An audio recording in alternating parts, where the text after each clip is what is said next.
प्रिय विद्यार्थियों नमस्कार। मैं अरविंद कुमार सोनकर, डायट प्रवक्ता, बरुआ सागर, झांसी। आज हम लोग प्रारंभिक शिक्षा के नवीन प्रयास के अंतर्गत लॉर्ड मैकाले के बारे में जानेंगे। लॉर्ड मैकाले कौन थे, उनकी शिक्षा नीति क्या थी, उन्होंने कौन सा सिद्धांत दिया तथा उनका भारतीय शिक्षा पर क्या प्रभाव पड़ा, उसके बारे में हम लोग जानेंगे। हम यह भी जानेंगे कि अंग्रेजी शिक्षा के विकास में उन्होंने क्या योगदान किया उसके बारे में भी हम लोग जानेंगे। आइए जानते हैं लॉर्ड मैकाले के बारे में। लॉर्ड मैकाले का पूरा नाम थॉमस बेविंगटन मैकाले था। प्रसिद्ध अंग्रेज कवि, निबंधकार, इतिहासकार तथा राजनीतिज्ञ था। मैकाले का जन्म 25 अक्टूबर 1800 ईस्वी में लिसेस्टरशायर, इंग्लैंड में हुआ था तथा मृत्यु 28 दिसंबर 1859 ईस्वी में लंदन में हुई थी। एक निबंधकार और समीक्षक के रूप में उसने ब्रिटिश इतिहास पर जमकर लिखा था। सन 1834 ईस्वी से 1838 ईस्वी तक वह भारत की सुप्रीम काउंसिल में लॉ मेंबर तथा लॉ कमीशन का प्रधान रहा। भारतीय दंड विधान से संबंधित प्रसिद्ध ग्रंथ द इंडियन पिनल कोड की सभी पांडुलिपि इसी ने तैयार की थी। अंग्रेजी भाषा को भारत की सरकारी भाषा तथा शिक्षा का माध्यम और यूरोपीय साहित्य, दर्शन तथा विज्ञान का भारतीय शिक्षा का लक्ष्य बनाने में इसका बड़ा योगदान था। लॉर्ड मैकाले का भारत आगमन 10 जून 1834 को सुप्रसिद्ध शिक्षा Shastri Lord Macaulay governor general की काउंसिल के सदस्य के रूप में भारत आया। भारत का प्रशासन उस समय तक जाति द्वेष तथा भेदभाव पर आधारित था तथा दमनकारी नहीं था। उसने ठोस उदार सिद्धांतों पर प्रशासन चलाने की कोशिश की। उसने भारत में समाचार पत्रों की स्वाधीनता का आंदोलन किया, कानून के समक्ष यूरोपियों और भारतीयों के समानता का समर्थन किया, अंग्रेजी के माध्यम से पश्चिमी ढंग की उदार शिक्षा पद्धति आरंभ की और दंड विधान का मसौदा तैयार किया, जो कि भारत में भारतीय दंड संहिता का आधार बना। लॉर्ड मैकाले का विवरण पत्र। लॉर्ड मैकाले के विवरण पत्र को जानने से पहले हम 1813 के आज्ञा पत्र को जान लेते हैं कि मैकाले का विवरण पत्र किस लिए आया। 1813 का आज्ञा पत्र। सन 1813 में शिक्षा के प्रति कंपनी के उत्तरदायित्वों को निश्चित करने की दिशा में एक निश्चित कदम उठाया गया।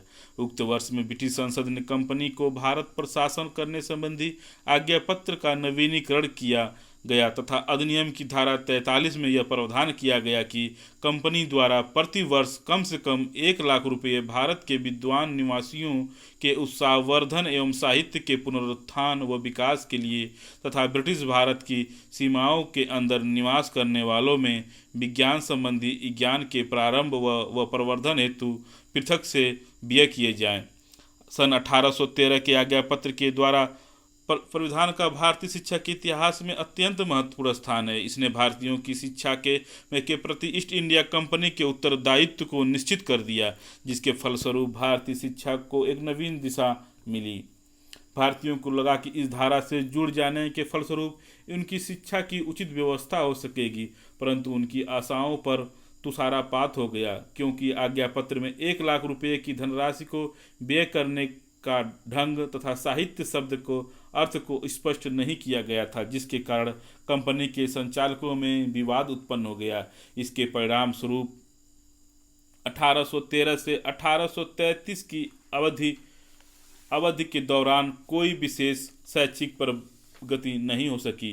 राजाज्ञा अधिनियम की इस धारा ने कंपनी को भारतीयों में शिक्षा में दिलचस्पी लेने के लिए बाध्य कर दिया। इसीलिए राजाज्ञा अधिनियम 1813 को भारत में ब्रिटिश शिक्षा पद्धति का शिलालेख foundation stone of British education in India भी कहा जाता है। 1813 के आज्ञा पत्र में 1 लाख रुपये की धनराशि की किस प्रकार खर्च की जाए उस पर विवाद होने लगा और विवाद पाश्चात्य विवाद के रूप में उभर कर सामने आया।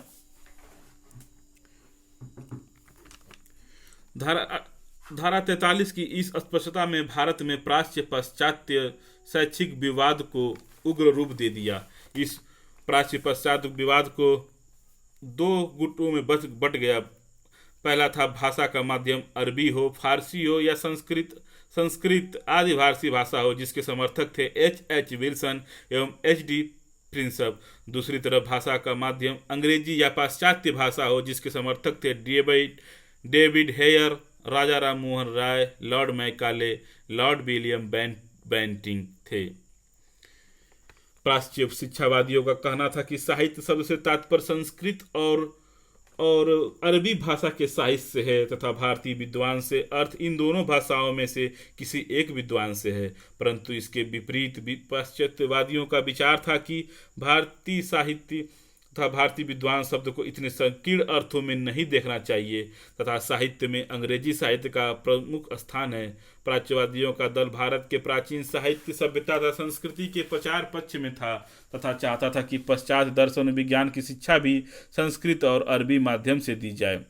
ईस्ट इंडिया कंपनी की प्रारंभिक शैक्षिक नीति भी प्राच्य शिक्षा को प्रोत्साहित करने की थी तथा इसी नीति के तहत कलकत्ता मदरसा तथा बनारस संस्कृत कॉलेज की स्थापना की गई, किंतु क्रमशः अरबी भाषा तथा संस्कृत के माध्यम से शिक्षा दी जाती थी। परंतु पाश्चात्यवादी अंग्रेजी माध्यम से यूरोपीय साहित्य तथा विज्ञान की शिक्षा देने के पक्ष में धर थे।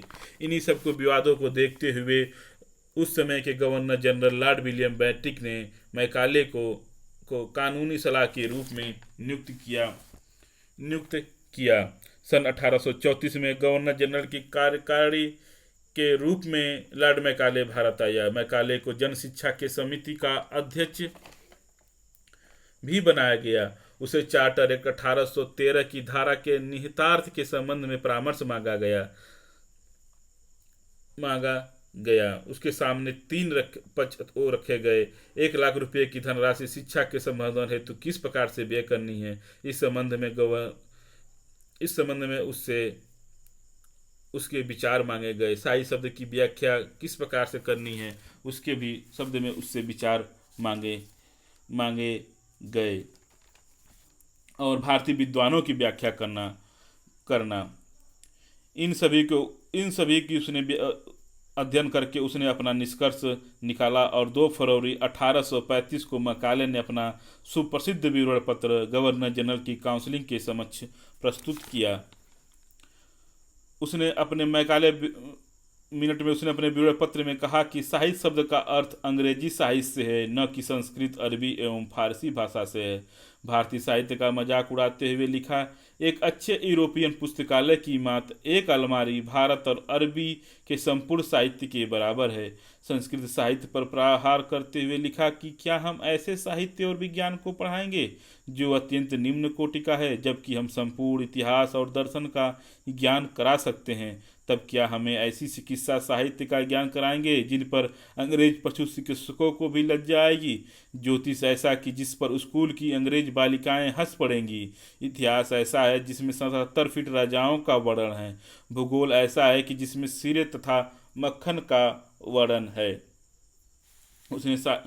उसने भारतीय भाषा का कड़ा विरोध किया। उसने कहा कि उसने और अपने तर्क दिए कि हम पार्लियामेंट के 1813 के अधिनियम से बाधित नहीं हैं, हम लोग किसी भी अभिव्यक्ति या अंतर्निहित शपथ से बाधित नहीं हैं, हम अपने कोष का प्रयोग इच्छानुसार करने के लिए स्वतंत्र हैं। हमारा उद्देश्य सर्वोत्तम ज्ञान का शिक्षण देने में लगाना चाहिए। अंग्रेजी का ज्ञान संस्कृत तथा अरबी भाषा से अत्यधिक उपयोगी है। भारतीय अंग्रेजी पढ़ने के इच्छुक है, न कि संस्कृत तथा अरबी। न तो कानून की भाषा है, न ही धर्म की भाषा के रूप में संस्कृत तथा अरबी हमारे प्रोत्साहन की योग्य है। देश के निवासियों को उत्तम अंग्रेज विद्वान बनाना संभव है एवं इसी दिशा में हमें प्रयास करना चाहिए। उसने कहा कि हम अपने सीमित संसाधनों से हमारे लिए असंभव है कि जन सम्मान को शिक्षा देने का प्रयास करें। इस तरह उसने अपने विवरण पत्र में तीनों की व्याख्या करके उस विवाद को सुलझाया और अंग्रेजी के पक्षधर में अपना निर्णय दिया। उसके बाद उसने एक सिद्धांत दिया जिसे हम अधोगामी निस्यंदन का सिद्धांत कहते हैं, या उसे छनन का सिद्धांत, डाउनवर्ड फिल्ट्रेशन थ्योरी भी कहते हैं।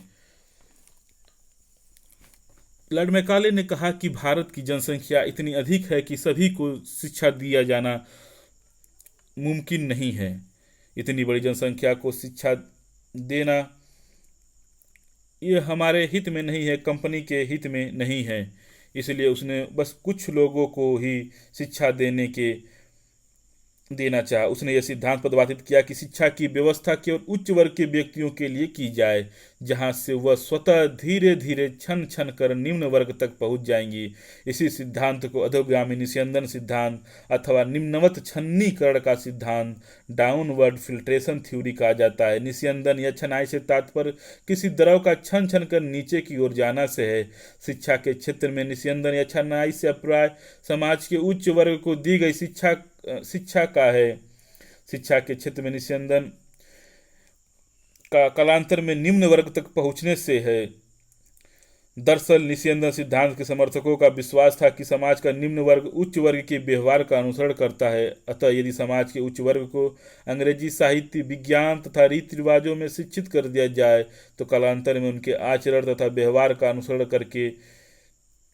करके निम्न वर्ग उच्च वर्ग की तरह अनुसरण करता है।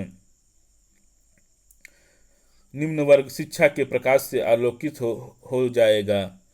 मैकाले के निस्यंदन सिद्धांत के उपरांत अब हम जानेंगे मैकाले का भारतीय शिक्षा पर क्या प्रभाव पड़ा। मैकाले का भारतीय शिक्षा पर बहुत ही गहरा प्रभाव पड़ा। उसने भारतीय भाषाओं की इतनी बुराई की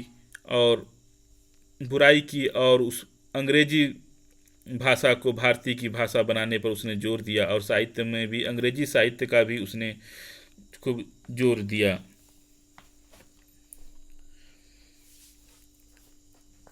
इस तरह से हम लोगों ने लॉर्ड मैकाले के बारे में पढ़ा। धन्यवाद।